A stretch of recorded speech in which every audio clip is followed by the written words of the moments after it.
அன்புசால் நாடக கலா அரசிய பெருமக்களே, கலையின் மீது அபிமானம் கொண்டு அமர்ந்திருக்கின்ற கலா அரசிய பெருமக்கள் அத்துறையும் எங்களுடைய நாடக கலைக்குழுவின் சார்பிலே மனம் கடிந்த நன்றி தெரிவித்துக் கொள்ளலாம். வருக வருகவன அன்போடு வரவேற்கின்றோம். நன்றி நன்றிகள். வணக்கம் வணக்கம் வணக்கம் எல்லாருக்கும் வணக்கம்.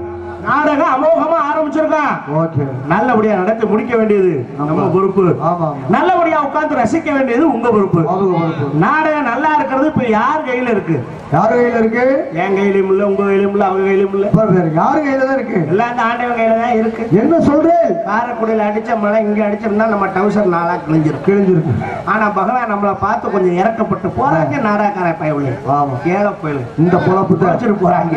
அவங்க பொழப்ப கெடுக்கப்படாதுன்னு கொஞ்சம் ஒதுங்கி நிக்கிறார். அதனால மருண பகவான், அதனால மழை வருங்கிற பயம் யாருக்குமே வர வேண்டிய அவசியம் கிடையாது. ஏன்னா நான் அவ்வளவு ஒரு ராசியான ஆள். கால் எடுத்து வச்சுட்டேன்னா பயிரோட மழை பெய்யாது. காலையில 6 மணி வரைக்கும், அதுக்கப்புறம் பெய்யும். என்ன முதல்ல நான் கேட்கிறேன், என்ன இந்த நாடகம் தேவையா? சொல்லி கொடுத்தாரு. தப்பா நினைக்கிறீங்க.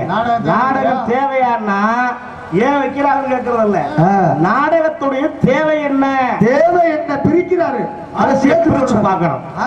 மெனக்கட்டு ஒவ்வொன்றையும் ரெவண்டா போட்டு, ரெவண்டு வள்ளி, 2 நாரதர், 2 பொட்டி, 2 பப்பூனும், இப்படி எல்லாத்தையும் போட்டு உணர்ந்து இந்த நாடகத்தை வச்சிருக்காங்கன்னா அதோடைய தேவை என்ன?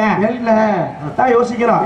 என்ன எவ்வளவு விஷயம், ஆடல் பாடல், அம்மனை கொண்டு டான்ஸ், கச்சேரி எவ்வளவோ இருந்தும் இந்த நாடகத்தை குறிப்பா போடுறதுக்கு காரணம் என்ன அப்படின்னா, நாடகம் வச்சா நாடு செழிக்கிறோம், நல்ல மழை பெய்யணும்னு பாடுவாங்க.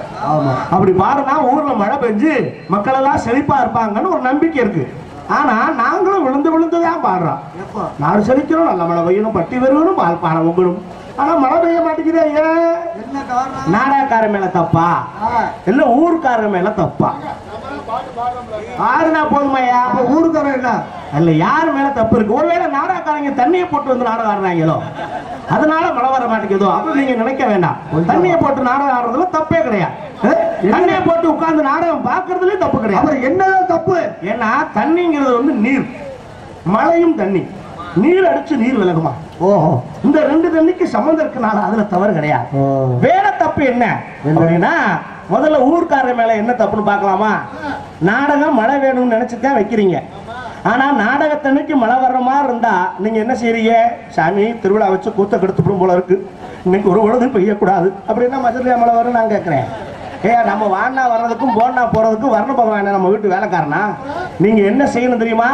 அடிச்சு மழையே ஊத்தி நாடகமே நின்றாலும் பரவாயில்ல, அப்பா மழைக்கு தாண்டா நாடகம் வச்சா போதும்டா, பெஞ்சிருச்சுடா மழை, இந்த நாடகக்காரங்களை கூப்பிடு, அவங்களுக்கு பேசின காசை கொடுத்து விட்றா, ஒரு 2000 ரூபாய் சேர்த்து கொடுத்துடுவாங்க, போடு நல்லபடி சாப்பிட அப்படின்னு என்னைக்காவது ஊருக்காரங்க சொல்லி அந்த மாதிரி பெரிய மனசு இருக்கா? லேசா 2 தூத்த தூரணுமே, சரி சரி உட்காந்து பார்க்க தோது இல்லாம இருக்கு, 2000 ரூபாய் அட்வான்ஸ் கொடுத்துருக்கோம், அதை வண்டிக்கு வச்சுக்கிறேங்க, நாளை பின்ன பாப்பான் அப்படின்னா 10 நாடகக்காரன் வயிற்றுச்ச சும்மா விடுமா? எப்படி மழை வரும்ன்றேன். இனிமேல் மழையே பெஞ்சாலும் நம்ம காசை அவங்க வச்சுக்கிடுவாங்களா? கண்டிப்பா. இப்படி கண்டிப்பா. இது அவங்க மேல உள்ள தப்பு. நம்ம மேல உள்ள தப்பு என்ன என்ன அதையும் சொல்லணும்ல, ஏத்துக்கணும்ல. அங்க ஊசினா வயிற்றுல அடிச்சா குத்தாம வலிக்காம இருக்குமா, ரத்தம் வராம இருக்குமா? காரணம் என்னன்னா, பெட்டிக்காரர் நாடு செழிக்கு நல்ல மழை பெய்யும் பாடுறாரு, ஒத்துக்கிறேன். மேல ஆரம்பிக்க போகல கிட்டுமுடு கிட்டுமுடு கிட்டுமுடு இருந்துச்சுனாக்கா ஐயா உழப்பு போரும் போல இருக்கு. தேங்காய் உடைச்சு கொட்டைக்கு மேல போடு, மாங்காய் உடைச்சு குண்டிக்கல்ல போடு, அப்படிலாம் செய்யலாமாயா? அடிச்சு மழை பெஞ்சாலும் நம்ம என்ன செய்யணும்? நம்ம ஒரு நாள் சம்பளம் போனா போட்டோம்டா, ஊர் செழிக்கட்டும்டா, கம்மா காலு பெருகட்டு, அடுத்த வருஷம் 10 நாளா சேர்த்து ஆடுவோம் அப்படின்னு எந்த நாடகக்காரனா நினைக்கிறீங்களா? கண்டிப்பா. மழை வந்தோடனே ஊருக்காரட்டு போய் ராஜுவாட்டு மன்னார்குடியிலேருந்து வந்திருக்காரு, ஸ்ரீவாட்டு மாயவரம், பப்புனு சென்னையிலேருந்து வந்திருக்காரு, நாரதர் டெல்லி, ஆமா ஃப்ளைட்ல தான் வந்திருக்காங்க, செலவழி ஓவரா இருக்கு, நீங்க தொகையை இப்ப கொடுத்துருங்க, அடுத்த ஒரு தேதி வச்சு நாங்க ஆடித்தாரோம் அப்படி கேட்டுதான் அவங்களுக்கு சம்பளம். ஏயா ஊரு செழிக்கிறவங்க என்ன நாடகாரனுக்கு இருக்காயா? என்னைக்கு நாம ரெண்டு பேருமே சுயநலமா சிந்திக்கிறத விட்டுட்டு பொதுநலமா சிந்திக்க ஆரம்பிக்கிறோமோ அன்னைக்கு தான் மழை பெய்யும், நாடும் நல்லா இருக்கும். அது வரைக்கும் குண்டியளவு கூட தண்ணி கிடைக்காது. இன்னைக்கு வந்து பெட்டிக்காரங்க ரெண்டு பேருமே தங்கமான மனுஷங்க.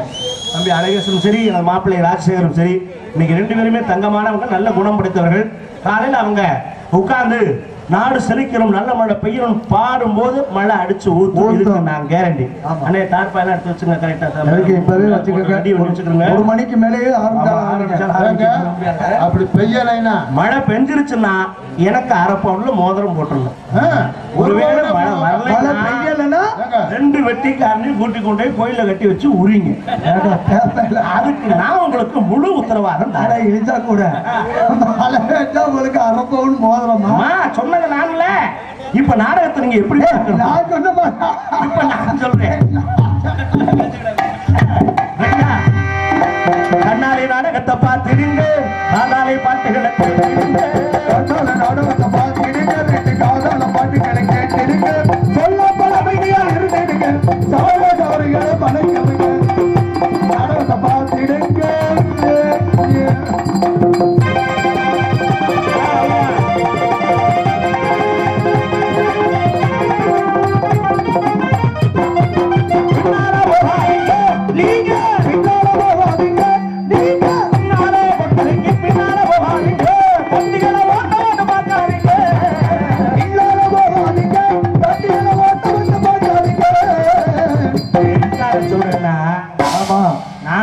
ஊர்ல பார்த்துட்டேன். நாடகம் பார்க்க முன்னாடி இருக்கிற கூட்டத்தை காட்டுறோம், கொட்டைக்கு பின்னாடி தான் ஓவர் கூட்டமா. அதுலயும் இந்த மூலையில தான் கூட்டம் ஓவரா. அதே அந்த மூலை என்ன, நான் கூட இது சனி மூலை போல இருக்கு. ஊர்ல சாமிட்ட உத்தரவு தான் கூடி நிக்கிறாங்க போல. அப்படின்னா மேட்ரு அது இல்ல. சரி, பொம்பளை பிள்ளைங்க துணி மாத்துறதுக்கு அங்கிட்டு தான் வருது. எப்படி இதை ஓட்டையை போட்டு பார்த்துக்கலாம ஒரு குரூப் அங்கே போய் நின்றுட்டே இருப்பேன். ஊர் பெரிய மனுஷன் வருவார், இங்க நவுத்து போட்டு ஆடுதா நாடகம் முன்னாடி நடக்குதா பின்னாடி இருக்குதா ஊரை கேவலப்படுத்த வந்திருக்கியா செருப்பு முன்னாடி எல்லாரும் அவ்வளவு பேர்த்தையும் விரட்டி விட்டுட்டு அவரு மாத்திரம் நின்றுக்குருவார். பாதுகாப்புக்கு பெரிய மனுஷன் என்னது பாதுகாப்பெல்லாம் ஒண்ணும் இல்லை. அவரு ஓட்டையை போட்டு பார்க்கதான் அங்க நிக்கிறது. எது நம்ம பிள்ளைங்க சுதாரிச்சிருச்சுங்க. எப்படி நம்மள ஓட்டையை போட்டு தான் பாக்குறாங்க. நம்ம சுதாரிச்சுதான் கட்டு போகணும். உள்ள மரபு கட்டும் போது தட்டியை சுத்தி ஒரு சேலையை வச்சு அங்கிட்ட ஒரு துணிய என்னதான் ஓட்டையை போட்டாலும் சேலை தான் தெரியுமே தவிர உள்ள இருக்க ஆள் தெரியாது. இதுல பிள்ளைங்க சுதாரிச்சா பயலுங்க அதை காட்டுல சுதாரிக்கிறான். எப்படி வெய்யால நீங்க துணியா கட்டினா மட்டும் நாங்க பார்க்காம விட்டுருவோம். ஒவ்வொரு போதையை போட்ட மாதிரி அந்த மூலையில போய் படுத்துக்கிறாங்க. கரெக்டா எதுக்கு பொம்பளை பிள்ளைங்க உள்ள வர்ற சரக்கு சத்தம் கேட்கும்ல, பறக்கிற தட்டில அடியில கையை கொடுத்து பித்த தலையை உள்ள விட்டு பார்ப்பேன். அப்படி போறாளுங்க எச்சரிக்கையா இருங்க. எனக்கெல்லாம் ஒரு டான்ஸ் காரப்புல உள்ள உட்காந்து கரெக்டா ஒண்ணுக்கு இருக்க அவன் உள்ள தலையை விட மூஞ்சி ஊரா நனைஞ்சு அப்புறம் வாய ஆண் இருக்கா வாய் நிறைஞ்சிருச்சு. துப்பவும் முடியல முழுங்க முடியல. அவன் பட்ட வாடு வெளியில போய் சொல்லவும் முடியல. சொன்னா அங்க என்ன மயிலுக்கு போய் படுத்துன்னு கேட்பாங்க. இது தேவையா? அப்படியே வெளியே இருந்தா நாளைக்கு ரோட்ல போகும்போது உட்காராம மூத்த முடிஞ்சுவேன். இந்த கேவலம் தேவையா? அதுக்காக தான் அப்படி போராட இருந்தா அடியனுடைய சின்ன அட்வைஸ், ஒரு 2 ரூபா செலவாகும். ஒரு கேரி பை வாங்கி எவ்வளவு மண்டையில கவுத்துக்கிட்டு கண்ணுக்கு மட்டும் 2 ஓட்டையை விட்டீங்கன்னா போதும். சார்ல கவுத்துக்கலாம். வாய் பேசாட்டினா கூட பிழைச்சிக்கலாம். கண்ணு 2 கெட்டு போச்சுன்னா எப்படி பிழைக்க? உப்பு தண்ணியில கண்ணை கழுவுனா கண்ணு சுத்தமா ஆக்கம்னு அறிவியல் ரீதியா சொல்லப்படுகிறது. அதனால நீங்க தாராளமா செய்யலாம். அதுக்காகத்தான் பின்னால போகாதீங்க, தட்டிகளை ஓட்டு ஓட்டு பார்க்காதீங்க, பின்னால போகாதீங்க, தட்டிகளை ஓட்டு ஓட்டு பார்க்காதீங்க, முன்னாடி வந்து முடியும் வரை இருந்து என்ன நடக்குதுன்னு கவனிக்கீங்க, முன்னாடி வந்து வெடிக்க வரைக்கும் என்ன நடக்குதுன்னு கவனிங்க, உங்க கண்ணாலே நாடகத்தை பார்க்குறீங்க.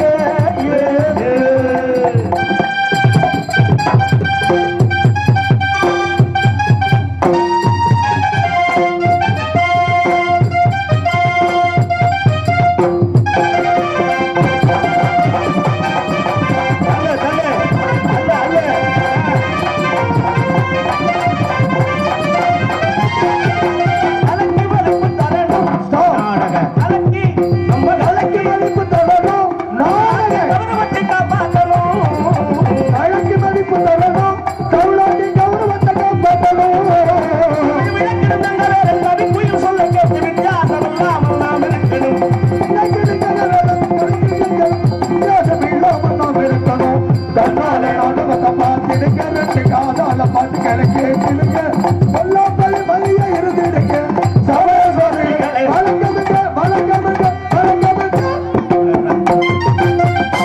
ஓகேடா தம்பி. இப்ப நோடிச்சு வாசிக்கிறேன். முப்பையூர் கைலாசபுரம் ஸ்ரீ முத்துமாரியம்மன் ஸ்ரீ சோனையா கோவில் பொங்கல் காவடி எடுப்பு விழாவினை முன்னிட்டு 17ஆம் ஆண்டு நாடகமாக இந்த சிந்தார கலைஞர்கள் நடைபெறுகிற நாடகம் வள்ளி திருமணம் என்ற நாடகம் விமர்சையாக நடைபெறுகிறேன். இந்த நாடகத்தில் பங்கு பெறக்கூடிய நடிகர் மாமன்கள் தென்னக மேடைகளுக்கும் வெற்றி முரசு கொட்டிக் கொண்டிருக்கும் நடிப்பு மாமன்னன் உங்கள் அபிமான செல்வன் அலங்கம்பட்டி SP செல்வம் அவர்கள் இங்கே வேலன் வேடன் விடுத்து அழைக்க காத்திருக்கிறார்கள். அதற்கு அடுத்தபடியாக குயிலினுடைய கானங்களை பாடி மகிழ்க்க காத்திருக்கிறார்கள் குயிலிசை கோகில வாணிகள் அருமை சகோதரி மருதம்பட்டி MA திலகவதி அவர்களும் அமையவரும் நந்தினி அவர்களும் இங்கே வள்ளியாக அழைக்க காத்துக் கொண்டிருக்கிறார்கள். வள்ளிக்கும் முருகனுக்கும் திருமணத்தை நடாத்த வேண்டும் என அச்சகத்துக் கொண்டவர் காத்திருக்கின்றார்கள். சொல்லெடுக்கு வீரர்கள் முறையோடு பேச உரையாட காத்திருக்கின்றார்கள். அருமை நண்பர் கடந்த 2017ஆம் ஆண்டு சிறந்த நாரதர் என்ற பட்டத்தினையும் இதிகாச சுடர் என்ற பட்டத்தினையும் அகில இந்திய வள்ளுவர் கலை இலக்கிய மன்றத்தினரால் பெற்றிருக்கின்ற உங்கள் அன்பன் உடப்பம்பட்டி P. பெருமாள்ராஜ் அவர்கள் இங்கே நாரதராகவும் அன்பு தம்பி இசை புயல் ரெட்டையாளம் வெங்கடேஸ்வரன் அவர்கள் இங்கே மற்றொரு நாரதாகவும் இணைந்து நடிக்க காத்துக் கொண்டிருக்கிறார்கள் என்பதை தெரிவித்துக் கொள்வோம். அதற்கு அடுத்தபடியாக பக்க மேளங்களாக பக்க பலமாக எங்களுக்கு இசைகளை இசைக்க வந்திருக்கிறார்கள் இன்னிசை வேந்தர்கள் ஆறுமணி சக்கரவர்த்தி மெல்லிசத்திரகம். தற்போது உங்கள் முன்னால் அருமணி இசைத்துக் கொண்டிருப்பது அன்பு தம்பி கோவில்பட்டி அழகேசன் அவர்கள். அதற்கு அடுத்ததாக அன்பு மாப்பிள்ளை நமது ராஜசேகர் அவர்களும் இணைந்து இங்கே இசைப்பார்கள். முதல்ல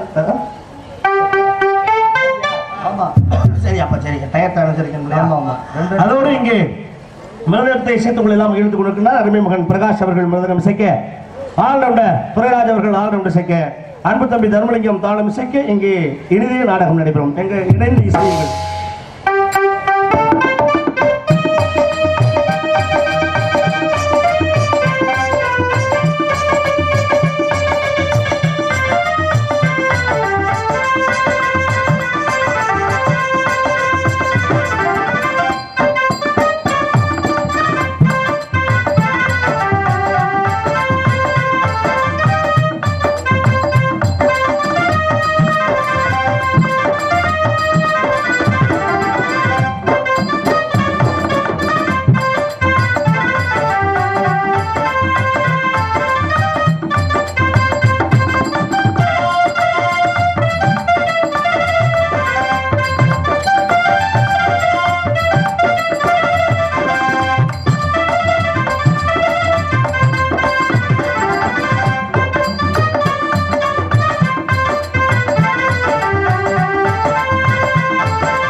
அருமை அருமை. சரவண பொய்கையில் சோப்பு போட்டு நீராடி ஷாம்பு போட்டு மொட்டை எடுத்ததுக்கு அப்புறம் இந்த மண்டையில ஷாம்பு போட்டா அண்ணன் போடாட்டீங்களா அப்படி அருமையான ஒரு பாடலை அழகாக இங்கே செய்து கொண்டிருக்கிறார்கள். மேலும் இங்கே பபுனாக நடித்து உங்களை எல்லாம் மகிழ்க்க காத்திருக்கிறார்கள். என் அன்பு மகன் நாடெங்கும் நகைச்சுவை நாயகனாக வெற்றி கொடி நாட்டி வரும் புதுகை ராஜா அவர்கள் இங்கே பபுனாகவும் அவரோடு இணைந்து அடியேன் ஆர்பி அறிகிறேன் நானும் இங்கே இணைந்து பபுனாகவும் நடித்து உங்களை எல்லாம் மகிழ்க்க காத்திருக்கிறோம் என்பதை மகிழ்வோடு தெரிவித்துக் கொண்டு எங்களுக்கு இணையாக இங்கே நடனவாட காத்திருக்கின்றார் நடன சிங்காரி நாட்டிய ஒய்யாரி ஆடல் அரசி அபிநய சுந்தரி திருச்சி விஜய் அவர்கள் டான்ஸ் அண்ட் காமிக்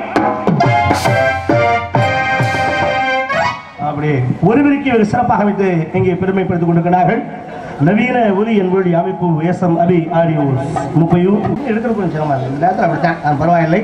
அருமையான ஒருவருக்கு மேலும் சீன் அமைப்பு நம்பர் 1 சீன் அமைப்பு முருகன் பிளாஸ் சீன் கம்பெனி புளியால் அன்புள்ளங்கள் சீன் அமைத்திருக்கிறார்கள். கொட்டை அமைப்பு மாணிக்கம் கைலாசபுரத்தை சார்ந்த அன்புள்ளம் அவர்கள் அமைத்திருக்கார்கள் என்பதை தெரிவித்துக் கொண்டு இந்த நாடகத்தினை அமைத்து கொடுத்த பெருமைக்குரியவர் நாடக அமைப்பாளர் அருமை நண்பர் துரைராஜன் ஐயா உடப்பம்பட்டி P. பெருமாள்ராஜ் அவர்களும் அன்பு நண்பர் தமிழ் பிரியர் A. அன்பு MSc SBI ATM இன்சார்ஜ் அன்புள்ள 30 சார்ந்த அன்புள்ளம் அவர்களும் அமைத்திருக்கார்கள் என்பதை மகிழ்வோடு தெரிவித்துக் கொண்டு சாப்பாடு அருமையான சாப்பாடு நான் போய் வயிறார சாப்பிட்டு வந்துட்டோம், ஒன்றும் பிரச்சனை கிடையாது.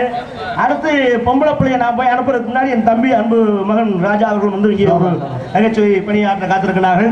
அடுத்து இந்த பொம்பளை பிள்ளையை பற்றி பேசும்போது எனக்கு இந்த ஞாபகம் வருது. என்ன நம்ம தாத்தாக்க எவ்வளவு மங்களகரமா வந்து உட்கார்ந்துருக்காங்க. இப்படி வந்து உட்கார்ந்து பொம்பளையாக நாடகம் பார்த்தா இல்லையா ஊர் நல்லா இருக்கு, பயமா இருக்கு. இப்பெல்லாம் ஊர்ல நாடகம் பார்க்க பொம்பளையாலே வாரதில்லை. ஊரா அவங்க அதை மீறி வந்துச்சுன்னா 2-3 பெருசுக வரும். 85-90 வீட்டுல இருந்து விரட்டி விடுவாங்க போல இருக்கு. பாப்பா இங்க என்னத்துக்கு நிமிஷம் கொடுக்குறப்பா நாடகம் நடக்குதாங்கவே பாருப்பா அப்படி விரட்டி விட்டாங்க போல இருக்கு. அதுக்குதான் வந்து உட்கார்ந்துருக்குங்க. ஆனா இன்னைக்கு பார்க்க நல்லா இருக்கு மங்களகரமா. ஏன்னா நீங்க வந்து உட்கார்ந்தா தான் அந்த இடம் நிறையும், லட்சுமி கடாட்சம் அந்த சபைக்கு கிடைக்கும். என்ன இப்ப வரமாட்டேங்கிறாங்கன்னா அவங்களுக்கு சீரியல் பார்க்கவே நேரம் தெரியாது. அதான் சொல்லுங்க, 3 மணி வரைக்கும் விடிய காலம் வரைக்கும் ஓடிக்கிட்டு இருக்காங்க. அப்புறம் அந்த பிள்ளைங்க எப்படி எந்திரிச்சு வர? நமக்கு சோறு போடுறதே பெரிய சிரமம் மாட்டாரு. சோறு கேட்டாலே பொறு விளம்பரம் போடுவாங்க. அப்ப போடுறேன். அப்ப அதுலயும் விளம்பரம் போடும்போது சோறு போடுவா, குழம்பு ஊத்துறதுக்குள்ள அடுத்த விளம்பரம் முடிஞ்சிடும். நமக்கு கரண்டி உள்ள விட்டு போயிடுவா. அடுத்த விளம்பரம் போடும்போதே நமக்கு குழம்பு கிடைக்கும். நமக்கு கஞ்சி ஊத்துறவங்க அந்த விளம்பரதாரர் தான், நமக்கு சாப்பாடும் கிடையாது. அதையெல்லாம் மீறி இன்னைக்கு நீங்க சபையில வந்து நிறைஞ்சு உட்கார்ந்துருக்கீங்கன்னா எங்களுக்கு ஆச்சரியமா இருக்கு. ஏன் நான் உங்களை மட்டும் பெருமைப்படுத்தி பேசுறேன்னா, குடும்பத்துக்காக உழைக்கிறவங்க நீங்க தான். ஆம்பளையால் நாங்க உழைச்சு கொண்டாந்து காசை கொடுத்துருவோம், அவ்வளவுதான். ஆனா குடும்பம் நல்லா இருக்கணுங்கிறதுக்காக போறீங்க, கோயில் கோயிலா போய் சாமியை கும்பிடுறீங்க, அக்கனை செக்கு எடுக்கிறீங்க, முளப்பாரி தூக்குறீங்க, இதுல அளவு விடுறாங்க, பெருமையா இருக்குதுல்ல. இதை காட்டுல சொல்றாச்சு மண் சோறு திங்கிறாங்க. அதான் எனக்கு ஆச்சரியமா இருக்கு. என்ன சொல்ற? நம்ம எல்லாம் சோத்துல ஒரு கல்லு கிடந்தா பொண்டாட்டி ஏறி நெஞ்சில போட முடியாது. கல்ல கொடுக்கணும், கல்ல எப்படி போச்சு அப்படின்னு அவனை வைரம் பொம்பளை. ஆனா நீங்க அந்த மண்ணிலேயே சோத்தை போட்டு திங்கிறீங்கன்னா எங்களுக்கு ஆச்சரியமா. நாங்களும் மண் சோறு சாப்பிடுவோம், அவங்கள போதை ஆயிட்டான் அப்ப எல்லாத்தையும் போட்டு திங்கிறதா. ஆனா நீங்க நிதானமாவே சாப்பிடுறீங்கன்னா ஆச்சரியமா. இதெல்லாம் ஏன் உங்களை படிச்சு சொல்றேன்னா, இந்த விரதம் இருக்கிறது, சாமி கும்பிடுறது, இதெல்லாம் ஒரு லிமிட்டா வச்சுக்கோங்க. வாரத்துல 2 நாள் இருந்தா போதும். வெள்ளி செவ்வாய் அவ்வளவுதான், அதுக்கு மேல வைக்க கூடாது. ஏன் இந்த வெள்ளி செவ்வாய்னு வச்சேன்? இப்ப செவ்வாய் புதன் வச்சிருக்கலாம், இல்ல ஞாயிறு திங்கள்னு வச்சிருக்கலாம். வெள்ளி செவ்வாய் ஏன் வச்சேன்? வெள்ளிக்கிழமை ஒரு நாள் விரதம் இருந்தாச்சுன்னா சனி ஞாயிறு திங்கள் 3 நாள் என்ன பண்ணி தொலை. அப்புறம் செவ்வாய்க்கிழமை ஒரு நாள் கேப், அப்புறம் அங்க புதன் வியாழன் வெள்ளி. இதை கணக்கு பண்ணிருக்கேன். பெரிய மனுஷன் சும்மா லேசில் செய்யல. ஆனா நீங்க வாரம் முழுக்க விரதம் இருந்தீங்கன்னா நம்மால சங்கடப்படுவானா இல்லையா? கொஞ்சம் யோசிச்சு பாருங்க. வெள்ளிக்கிழமை அதுவுமா நம்மால கொஞ்சம் மூட் ஆயிடுறேன். கொண்டாட்டியை பார்க்க ஆசை வந்துருச்சு, அல்வா பூவெல்லாம் வாங்கிட்டு வீட்டுக்கு வருவேன். பிள்ளைங்களாம் டியூஷன் போயிட்டாங்களா, அதுக்கு கொண்டாடி சொல்லுவா. எல்லாம் போயிட்டாங்க. இந்த பெரியவன் தான் வீட்டுக்குள்ள உட்காந்து செல்ல நோண்டிக்கிட்டே இருக்கேன். வயல் அவன் போக மாட்டானே. ஏய் பொட்டை கலைஞ்சாட்டு வீட்டுக்குள்ளே உட்காந்துருக்கேன், போ காலா படம் போட்டிருக்கேன் போய் பாரு. அதெல்லாம் நேற்று நெட்டில் பார்த்தாச்சு. அவன் சரி இந்தா 200 கையில் குடி, போய் ஃப்ரெண்ட்ஸுங்களோட ஜாலியாக சுற்றிட்டு வா போயிடுவான். அடியே பெரியவனும் போயிட்டேன், இந்த கதவை லைட்டாக சாத்து. அப்போத்தான் அவன் சொல்லுவா, என்ன கதவை சாத்தவா, மோர கடை. வெள்ளிக்கிழமை அது மாதிரி வீடு வச கழுவிட்டு இருக்கேன் பயா அடி மூதேவி. முதல்ல சொல்லி இந்த கலந்து 200 ரூபாய் தண்டமையா போச்சு.